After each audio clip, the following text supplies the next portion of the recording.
Olá, amados. Hoy hablaremos sobre la Pascua. Este breve tema que arroja luz sobre uma espécie de discussão e que, em si, esta discussão varia entre a história, a religião e também alrededor da tradição. Pero exatamente por esta razão, empezaremos com algumas perguntas sumamente importantes, como, por exemplo, ¿qué es la Páscoa? Será que existe alguma definição apropriada que podamos usar neste tempo atual? O que significa a Páscoa? O que significou a Páscoa no Antigo Testamento para o povo de Deus, aquele que estava cautivo no Egito? E então, a partir de aí, que deve a Páscoa significar para nós neste tempo atual? De acordo à significância que houve no Antigo Testamento, trataremos de entender como deve este evento, chamado Páscoa, significar para nós hoje. E também, que representa a Páscoa? E quando hablo de representar, aqui eu me refiro às bases. Quais são as verdadeiras bases para a Páscoa bíblica? Será que podemos usar simbolismos, definições secundárias, opiniões de terceiros, ou será que a Bíblia tem alguma resposta definitiva para o que deve representar a Páscoa? Bem, independentemente de qualquer definição, conceito ou significado, independentemente de qualquer representação, eu penso que tu e eu creemos que a base, ou o fundamento, ou a doutrina principal que deve fundamentar nossa Páscoa é a ressurreição de Cristo.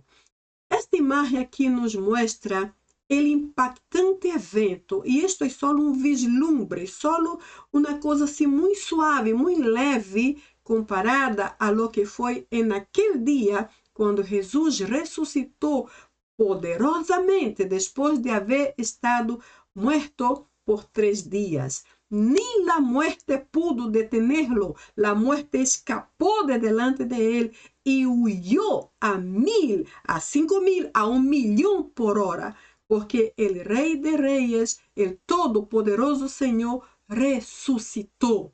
E a partir de aqui, segundo a palavra do Senhor, este aqui é o principal fundamento, a principal base para a celebração de nossa Páscoa, a Páscoa para nosso Deus. Então, veremos que mientras que para alguns a Páscoa é só um evento especial a mais em seu calendário, para a Igreja de Cristo, isto representa nossa maior esperança de salvação. E esta esperança se basa no sacrifício de Cristo allá na cruz. Quando ele pagou o preço e ressuscitou 3 dias depois, então nossa esperança foi verdadeiramente solidificada e nunca mais cessou, porque nossa esperança tem uma esperança eterna, tendrá um final feliz, que é a venida de Jesus Cristo. Esta imagem aqui nos mostra o que se refere ao sacrifício de Cristo. Esta imagem mostra a Cristo, mas sabemos que ele já não está mais na cruz. É só para mostrar um pouquinho da história passada, de lo que passou ou de lo que Jesus hizo por nós, dando o todo de si mesmo para que eu e tu hoje pudiéramos ter livre acesso ao trono poderoso da graça de Deus, sem interrupção, sem obstáculo, sem problema, sem culpabilidade, sem condenação nenhuma. Então, a razão principal de nossa Páscoa empieza aqui na cruz del Calvário. Veremos então que a Páscoa, que também forma parte da Semana Santa, é um dia muito especial para a humanidade, principalmente porque durante esse tempo se celebra a paixão, a muerte e a ressurreição de Cristo Jesus. São não apenas palavras que se escutam frequentemente, mas são realmente as razões fundamentais que devem motivar a nossa Páscoa. Vimos também que isto por si inclui a última cena, o acto de lavar os pés e o Viernes Santo. Tudo isso tem base, como já mencionei, em la crucifixión y muerte de Jesucristo. Pero antes de passar, eu quero perguntar-lhes, por que será que esses três eventos estão aqui como parte de lo que seria os fundamentos básicos ou principais da Páscoa? Qual é o significado de cada um deles? Por que será que estão aqui nessa última parte de minha narração? Veremos então, assim, muito assim, resumidamente, que a última cena foi aquela última reunião que Jesus teve com os discípulos. E ali, naquela reunião chamada a última cena, eu pus aqui ceia, eu estava falando em português e me olvidei de traduzir, mas a última cena ou a Páscoa, daquele dia que foram um pouco antes da crucifixão de Cristo, Jesus se reuniu com os discípulos para dar-lhes seus últimos conselhos e suas últimas instruções, porque Jesus seria levado ao cielo, ele moriria, depois ressuscitaria e seria assunto ao cielo, e os discípulos quedariam solos, seriam bruscamente separados do Maestro.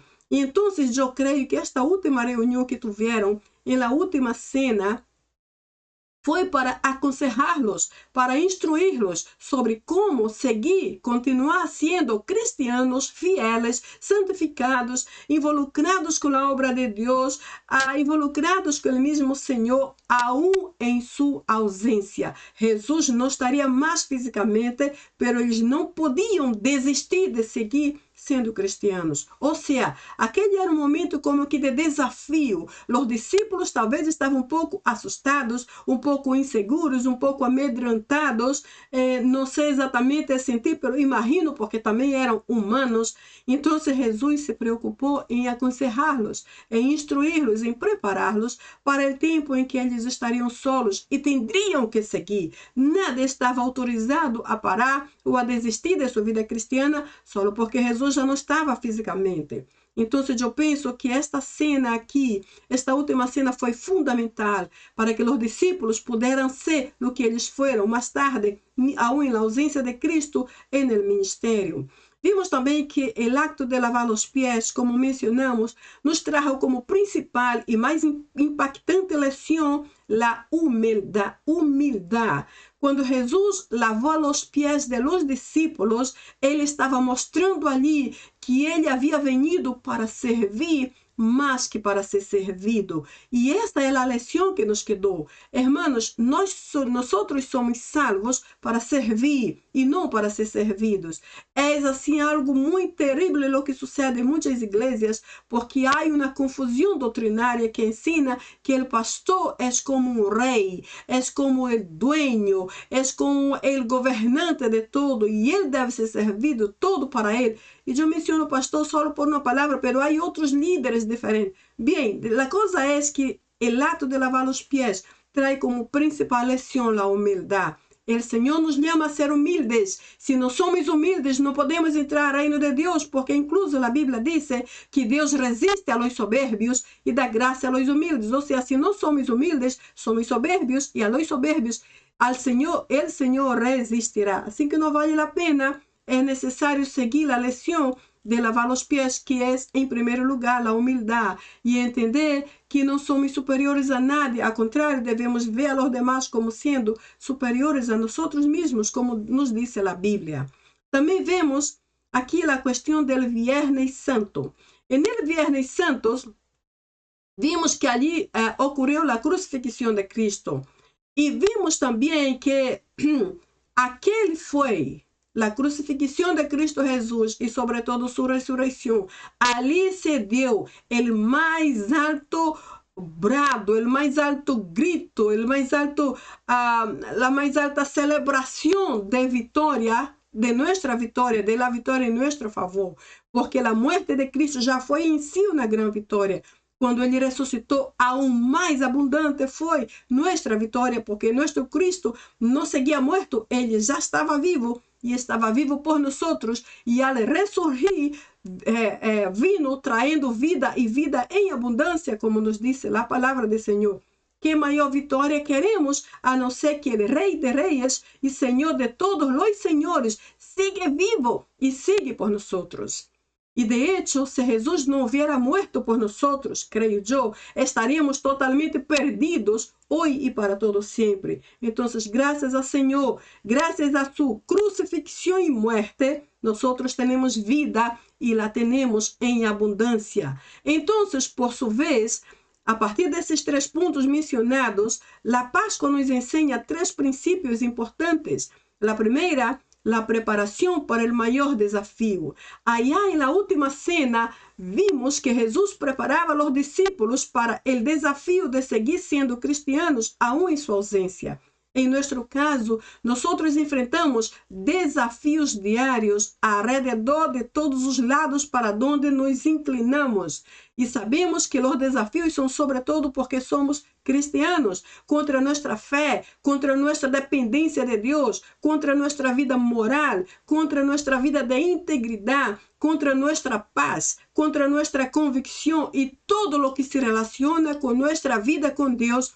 Aí se planta el desafío o los desafíos contra nosotros. Entonces, así como Jesús preparó a los discípulos para que siguieran firmes en su ausencia, Ele também nos alienta através de sua palavra a seguirmos firmes hasta que Ele regrese. Porque se há uma coisa que sua ressurreição nos traz de forma renovada, é a convicção de que Ele volverá por sua igreja, ou seja, Ele volverá por nós.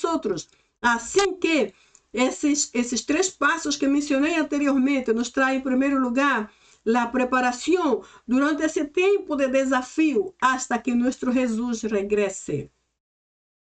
La segunda es la humildad. Ao lavar los pies, como yo ya le dije, el Señor Jesús mostraba que nosotros somos salvos para servir y no para ser servidos. Por eso debemos mirar a los demás como siendo superiores a nosotros mismos. Si hacemos así, estaremos agradando a Deus, porque então estaremos expressando este atributo tão poderoso de su caráter em nossas vidas, que é a humildade. E vemos também que o preço mais alto por nossos pecados já foi pagado allá em la cruz. Quando Jesus Cristo morreu, e quando ele morreu, ele pagou o preço, o sacrifício que hizo, o preço que pagou foi por os pequenos e também os grandes pecados. Foram por aqueles que são mais ou menos também aqueles que são muito ofensivos. São aqueles que podem se tolerar, mas aqueles também que são insuportáveis. O Senhor pagou um preço totalmente abrangente, que cubre completamente todo e não deixa nada e nem nadie de afuera.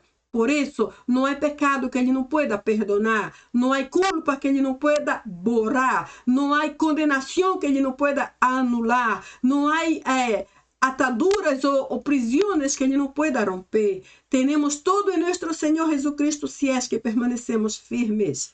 Então, essa parte aqui eu concluo dizendo que não há vida sem muerte. Por quê? Por que digo isso? Porque Jesus, que estava vivo, morreu por nós que estávamos mortos espiritualmente. Agora Ele estava morto na cruz, pagou o gran preço para que eu e tu pudiéramos viver, porque antes estávamos mortos em nossos pecados. Como diz a Bíblia, agora temos vida e vida em abundância. Por isso, Pablo concorda com esta mensagem, e allá em Romanos, em uma de suas cartas, ele disse: então, nós somos não só vencedores, mas somos muito mais que vencedores. Ou seja, a vitória é tão grande, a recompensa é tão alta, que nem Pablo encontrou um término exato para medir ou para mencionar a dimensão de nossa grande vitória. Ele só disse: somos muito mais.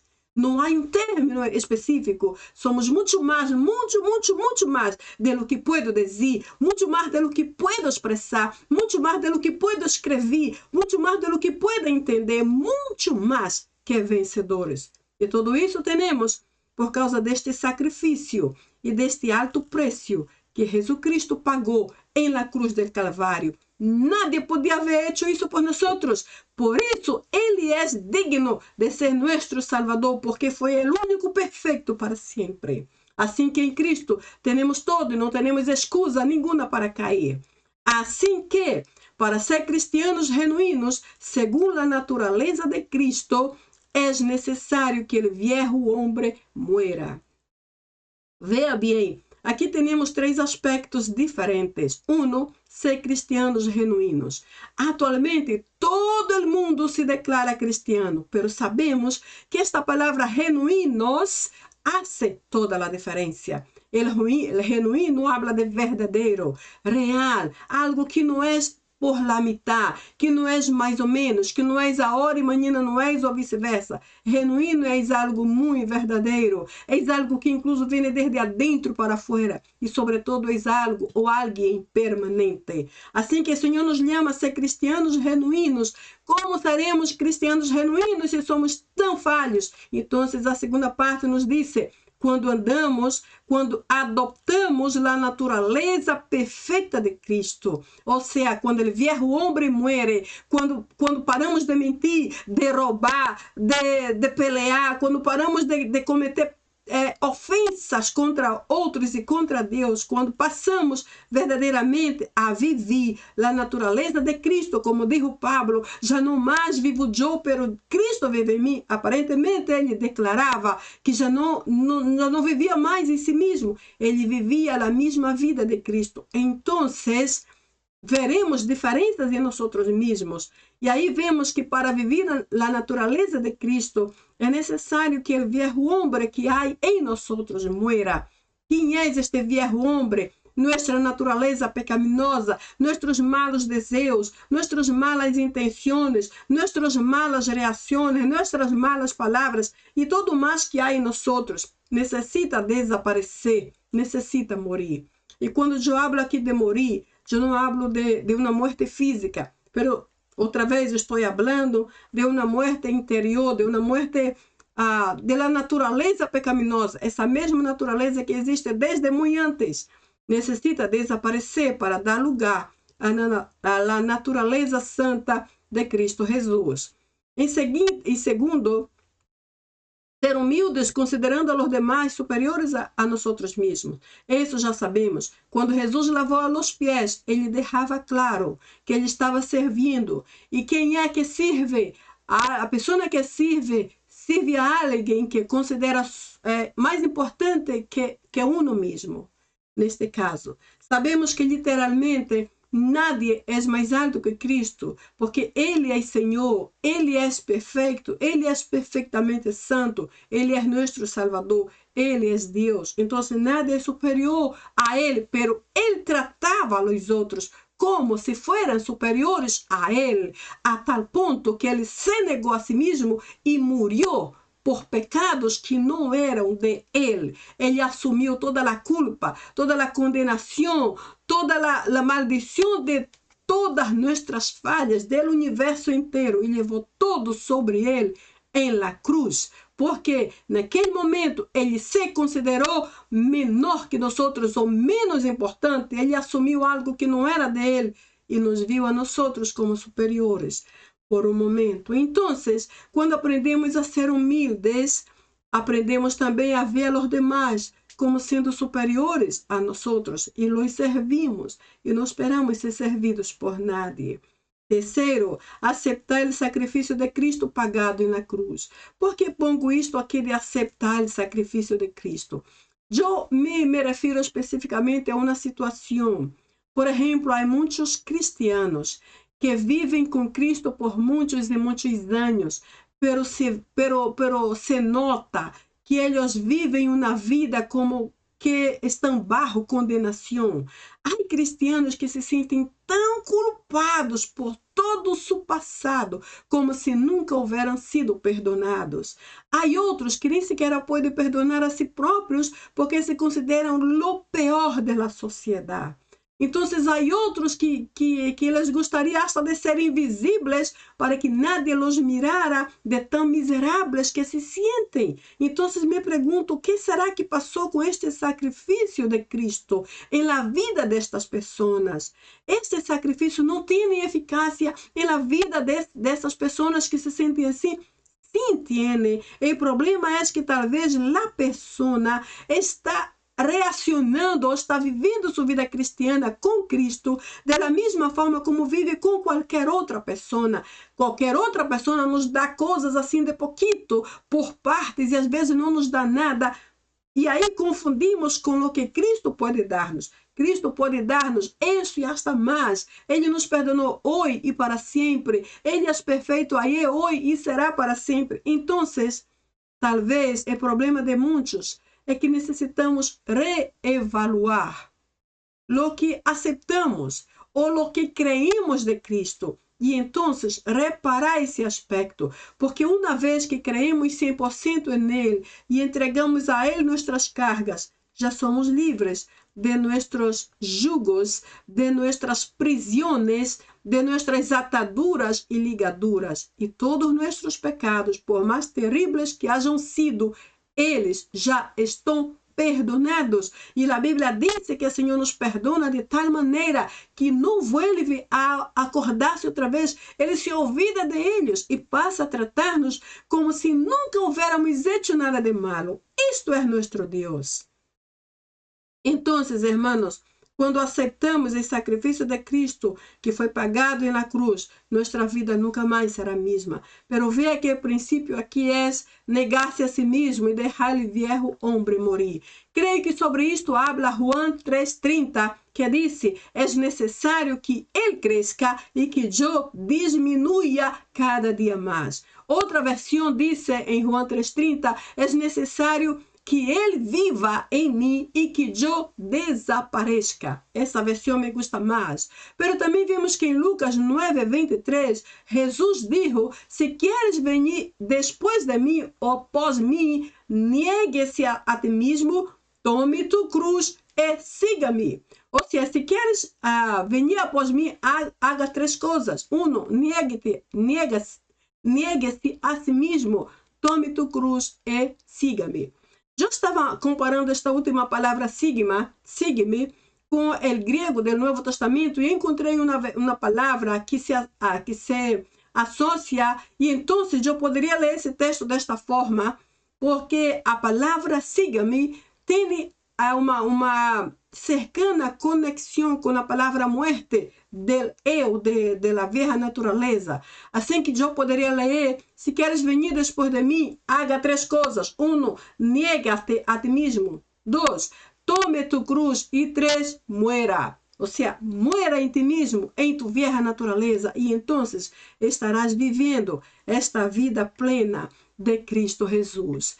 Agora, o mais importante, hermanos, estas são as instruções de Cristo para cada de nós. Quero que creas nisso. Tudo o que estamos mencionando são a Bíblia, são a palavra de Deus e, por lo tanto, são as instruções de Cristo. Não são instruções de teólogo, de intelectual, de estudioso. Por mais valiosas que sejam, por mais inteligentes que essas pessoas sejam, aqui é Cristo, el maestro de todos os maestros.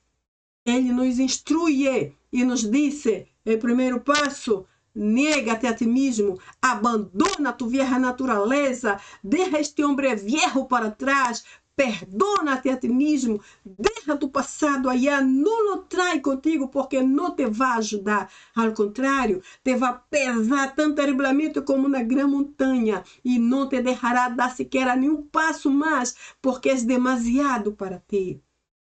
Na última cena, Jesus instruyó a los discípulos para os dias venideiros em que Jesus já não estaria mais com eles. Nosso caso é bem semelhante. Que Jesus físico não está aqui, mas sabemos que seu Espírito nos dirige, nos habla e incluso nos convence, como disse sua palavra.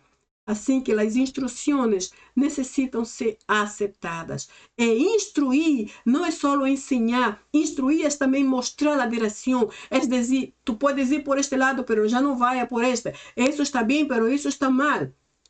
Tu estás melhorando aqui, mas aún necessitas esforçar-te mais nesta outra parte. Ou seja, a instrução nos mostra todos os aspectos possíveis ao mesmo tempo e de forma muito mais profunda que uma simples ensinança. Jesus instruía os discípulos 10 antes de partir para o cielo e hoje somos instruídos diariamente através de todas as formas possíveis, inclusive através da própria tecnologia que nos ensina, que nos mostra, que nos confirma e reconfirma que Jesus está volviendo. Necessitamos estar listos para encontrá-lo. Por isso, não despreciemos suas instruções, que são sua própria palavra.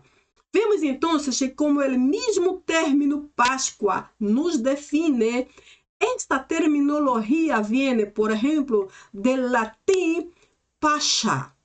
Também é encontrada em grego, o grego do Novo Testamento, que eu leio como Pascha. E também ela vem desde o hebreu do Antigo Testamento, que eu posso ler como Pesach. Ou seja, do latim Pascha, do grego Pascha e do hebreu Pesach.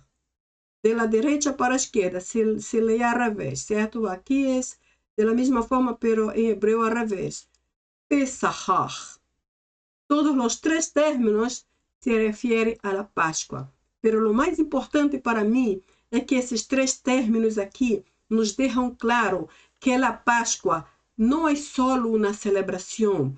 A Páscoa é verdadeiro reconhecimento do acto salvador de Cristo por todo o mundo. Como nos disse João 3,16. Deus amou ao mundo inteiro, de tal maneira que deu o melhor que tinha, que era seu Filho unigênito, para que todo aquele que nele crê não muera, pero tenha vida eterna. Este é nosso poderoso Deus, por isso a Páscoa tem que ser algo muito mais profundo e muito mais verdadeiro que uma simples celebração, que um simples evento de calendário. Muito mais que isto. Veremos então que a partir daqui entenderemos a Páscoa bajo dois significados. O primeiro é o aspecto histórico. Então, literal e historicamente, a palavra que já conhecemos do hebreu, Pesach, ou Páscoa judia, significa literalmente passar adelante ou deixar de afuera. Quero que tu guardes essas duas expressões, porque elas têm muito a ver com o que é a Páscoa verdadeira desde o Antigo Testamento. Então, Pesach, do hebreu, significa passar adelante ou deixar de fora. E se refere literalmente à 10ª praga enviada por Deus ao Egito. Foi aquela praga que vino para matar a los primogênitos. Pero Deus ordenou a los hebreus que marcaram com sangue sus apostes de sus puertas. Ou seja, a parte superior da puerta de cada deveria ser marcado com sangue. ¿Para quê? Para que o anjo de la muerte passara, aqui está, passara adelante e deixara de afuera, ou seja, aqui está, deixar de afuera, aqueles cujas casas estavam marcadas com sangue. E aqui já vemos que se referia à sangue do Cordeiro, de Jesus Cristo, certo? Então, a Páscoa em si, para o povo de Israel, a Páscoa significa a liberação do povo de Israel do domínio egípcio. Para os israelitas, para os judeus, a Páscoa é como a expressão máxima de sua liberação do domínio egípcio. Eles deixavam de ser escravos para agora ser livres. Deixavam de ser nada para ser agora hijos de Deus, o que é mais importante. Vimos então aqui a imagem do hebreu marcando a parte superior da porta para que quando viniera o anjo de la muerte não entrara em sua casa e não tocar a ninguno de sua casa. E vimos que toda essa história culmina quando, depois da 10ª plaga, quando o faraó resistia e todo aquele conflito, afinal, Deus hizo seu povo sair daquela terra de esclavitud. E aí houve um momento em que Moisés, dirigido por Deus, através de Moisés, abriu o mar, o profundíssimo mar Rojo. E vemos então, eu imagino esta cena como não deve ter sido tão impactante. Aquele profundíssimo mar Rojo se abriu e se levantou em 2 altíssimas paredes de água.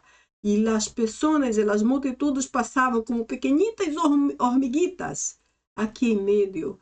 E a Bíblia diz que eles passaram em meio dessas 2 divisões de água, como que em terra seca. Ou seja, a expressão como que é só uma comparação. A terra não estava seca, mas como se nunca houvera havido água ali. Deus hizo desaparecer toda a água para que seu povo passara sem nenhum problema. Ademais, eles tinham que passar rápido, porque Faraó e sua gente veniam atrás.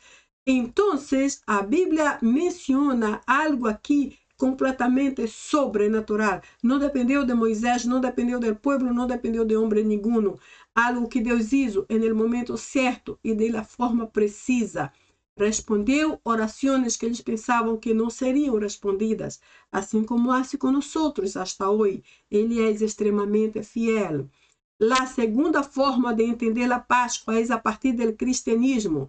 Então, vemos que para o cristianismo, a Páscoa significa que o passo da morte à vida através de Jesucristo. Ou seja, Jesus morreu para que nós tivéssemos vida. E então, naturalmente, a morte de Cristo representou um caminho para uma nova vida para os cristianos. Neste caso, Jesus, que estava vivo, morreu para que nós que estávamos mortos pudéssemos viver. Isso foi uma coisa simplesmente tremenda que nada em si pode explicar de tão grande que foi. Todo graças ao sacrifício poderoso de Cristo na cruz del Calvário. Assim que para os cristianos, a Páscoa é chamada de Páscoa de la Resurrección, ou seja, para o cristianismo, Páscoa de la Resurrección, pero para la cultura judía es la Pascua de la liberación, de acuerdo a todo lo que Dios hizo en el Egipto hasta sacar su pueblo de allí completamente. La Pascua celebra la resurrección de Jesucristo. Yo estoy repitiendo eso desde el inicio. La Pascua es la celebración de la resurrección de nuestro Jesucristo. No hay otra. Por eso, aquí traigo esse ponto bastante conflitivo, que são os simbolismos, porque há muita gente que diz que o símbolo, o maior símbolo, ou os símbolos da Páscoa neste momento são o conejo, os huevos de colores ou o chocolate. Nada de isso. A Bíblia diz bem claro que o sacrifício de Cristo e sua ressurreição traem e representam os mais grandes simbolismos e significados de la Páscoa. Fora isso, hermanos, estamos completamente equivocados. Veremos então que os maiores simbolismos são a cruz, que incluso está vazia, porque Jesus verdadeiramente morreu e está aqui como uma prova. Ele morreu, mas também ressuscitou. Então, Jesus não está nem na cruz, não está colgado mais ali, e tampouco está na tumba. Jesus está vivo e traz esta realidade de vida abundante por nós. E o melhor de tudo é que tanto sua morte quanto sua ressurreição nos traz a esperança de que nosso Cristo ressuscitou e está completamente vivo. E toda esta convicção nos fortalece na convicção, na fé e na esperança de que um dia Ele vai volver por ti e por mim, e por todos aqueles que um dia lo receberam como Salvador único em sua vida. Este gran evento é nosso principal simbolismo. Ele ressuscitou assim que celebramos a grande vitória da ressurreição e da vida abundante através de Jesucristo. Então, amados e queridos, que vivamos o verdadeiro significado da Páscoa, que é a ressurreição de Cristo Jesus.